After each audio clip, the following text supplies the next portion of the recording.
দীঘাও এবং মুপার মধ্যে নতুন করে ভূমিধসে একটি বড় পাথর লাইনের উপর আছড়ে পড়ার পর রবিবার আবারও বন্ধ করে দেওয়া হয়েছে লামটিং বদরপুর শাখায় ট্রেন চলাচল। উল্লেখ করা যেতে পারে ৩ দিন আগে একই ধরনের ধস পড়েছিল এই স্থানে। একটি বিশাল পাথর আবারও লাইনটি আটকে দিয়েছে। মেরামতের কাজ শুরু হয়েছে এবং আবহাওয়া এবং পরিস্থিতির ওপর নির্ভর করে ট্র্যাক ফিটনেস পরিদর্শন করা হতে পারে বলে জানিয়েছে উত্তর পূর্ব সীমান্ত রেল। কয়েকটি ট্রেন বর্তমানে লামটিং এবং নিউ হাফলংয়ে দাঁড়িয়ে আছে, যেখানে যাত্রীদের সকালের খাবার এবং পানীয় জল সরবরাহের ব্যবস্থা করা হয়েছে বলে জানিয়েছে উত্তর পূর্ব সীমান্ত রেল।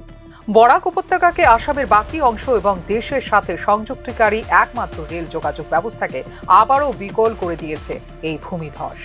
ধ্বংসাবশেষ অপসারণ এবং যোগাযোগ পুনরুদ্ধারের জন্য কঠিন পরিস্থিতিতে কাজ চলছে, তবে প্রয়োজনীয় নিরাপত্তা ছাড়পত্র পাওয়ার পরেই ট্রেন চলাচল পুনরায় শুরু হবে বলে জানিয়েছে উত্তর পূর্ব সীমান্ত রেল কর্তৃপক্ষ।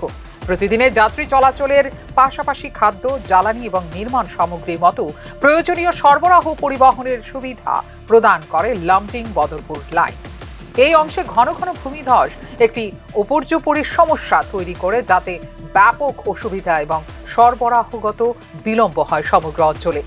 ইতিমধ্যে যাত্রীদের ধৈর্য ধরতে এবং আপডেটের জন্য অফিসিয়াল যোগাযোগ চ্যানেলগুলো অনুসরণ করার আহ্বান জানিয়েছে রেল কর্তৃপক্ষ।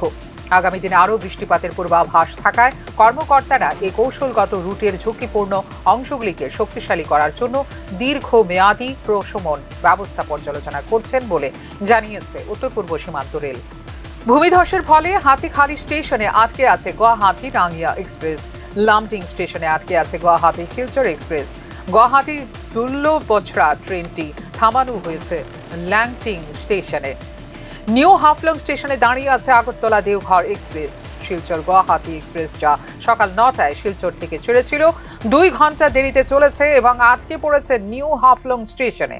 শিয়ালদা শিলচর কাঞ্চনজঙ্ঘা এক্সপ্রেস 6 ঘন্টা দেরিতে চলছে এবং এই ট্রেনটি থামবে লামটিং স্টেশনে বলে জানিয়েছে উত্তর পূর্ব সীমান্ত রেল। ফিউরো রিপোর্ট, নিউজ নাও।